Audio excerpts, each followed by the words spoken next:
పతాకాలోకంకి స్వాగతం. ఈ కంటెంట్ మీకు నచ్చినట్టయితే లైక్ చేయండి, మీ బంధుమిత్రులకి షేర్ చేయండి. ఇప్పటి వరకు సబ్స్క్రైబ్ చేసుకోకపోతే సబ్స్క్రైబ్ బటన్ని నొక్కండి. అదేవిధంగా బెల్ ఐకాన్ని కూడా తప్పనిసరిగా నొక్కండి. జై హింద్ మిత్రులారా. సలసల మండేటటువంటి నిప్పు కణికల్ని చంకలో వేసుకున్నటువంటి బ్యాగులో దాచిపెట్టుకుని ఏమీ కాలలేదు, ఏమీ మంట లేదు, ఎక్కడా నిప్పు లేదు, అసలు నిప్పు లేదు, పొగ లేదు అని మనం గనక చెప్పినట్టయితే కొంతసేపటి తరువాత ఆ సనసల మండేటటువంటి కణకణ మండేటటువంటి వేడి వేడి బొగ్గులు బ్యాగ్ని కాల్చేస్తాయి.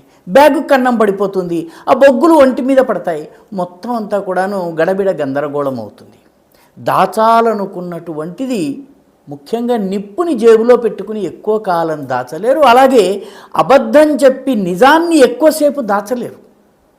కొంతకాలం దాచగలరు. మీడియా సహాయంతో, రకరకాల సోషల్ మీడియా సహాయంతో, ఎకోసిస్టమ్ల సహాయంతో, దేశ విదేశాల్లో ఉన్నటువంటి మద్దతుదారుల సాయంతో దాచిపెట్టచ్చు. కానీ ఎక్కువ కాలం దాచిపెట్టలేరు. ప్రస్తుతం పాకిస్తాన్ పరిస్థితి ఇలా ఉంది. పాకిస్తాన్ని సమర్థించే మన దేశంలో ఉన్నవాళ్ళు అసలు ఎయిర్ బేస్ల మీద దాడి చేయలేదు, ఆపరేషన్ సింధూర్ ఉట్టి డ్రామా, అసలు ఏ దాడి జరగలేదు, ఏ యుద్ధము జరగలేదు, భారతదేశపు రఫైల్స్ పడిపోయినాయి, ఇలాంటి రకరకాల కథనాలతో అసలుకి మసిపూసి మారేడుకాయ చేసే ప్రయత్నం చేశారు. ఇప్పుడు నిజాలు ఒక్కొక్కటిగా బయటపడుతున్నాయి.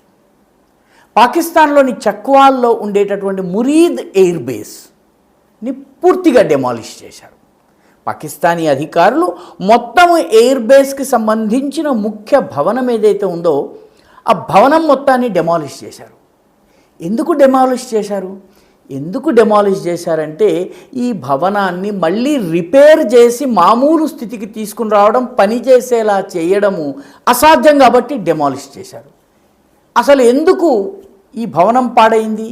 ఎందుకు పాడైందంటే మే 2025 సమయంలో ఆపరేషన్ సింధూర్ జరిగినప్పుడు భారతదేశము ఈ మురీద్ ఎయిర్ బేస్ చక్వాల్, పాకిస్తాన్లోని చక్వాల్లో ఉన్నటువంటి మురీద్ ఎయిర్ బేస్ యొక్క ప్రధాన భవనం మీద విమానం నుంచి ఒక మిసైల్ని వేసింది.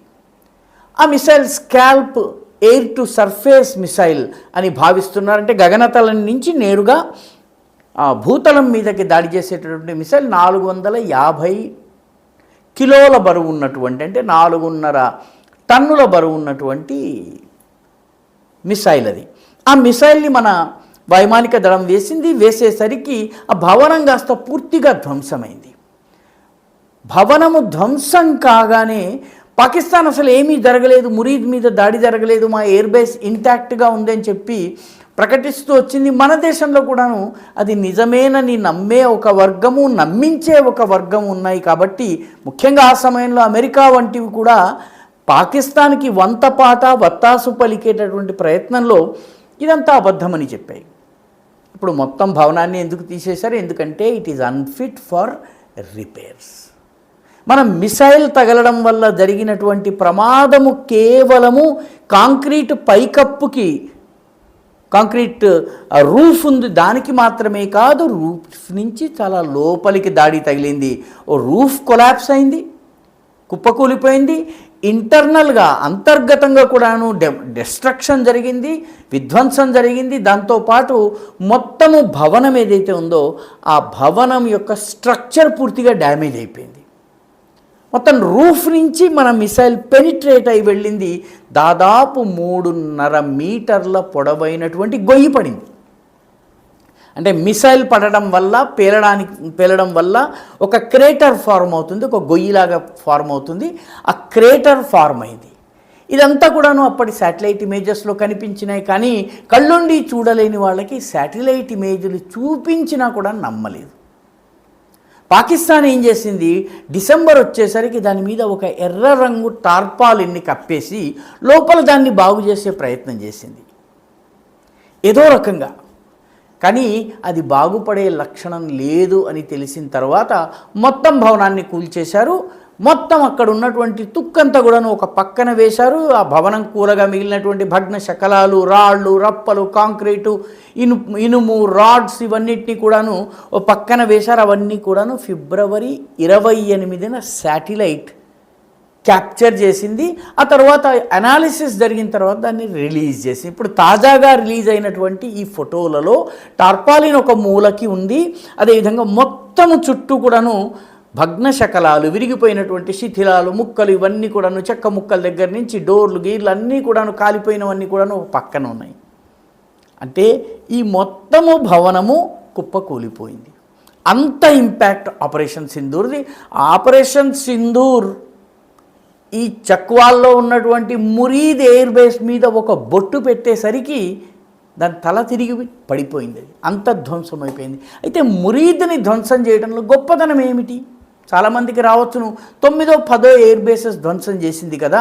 అందులో మురీద్ ప్రత్యేకత ఏంటంటే, మురీద్ వాస్తవానికి పాకిస్తాన్ యొక్క మొత్తము డ్రోన్ వార్ఫేర్ సిస్టమ్ ఏదైతుందో, డ్రోన్లను పంపి సంధించి దాడులు చేయించి మిగతా అన్ని రకాల డ్రోన్లకు సంబంధించినటువంటి మొత్తము పాకిస్తాన్ యుద్ధ వ్యూహాలకు అది కేంద్రం.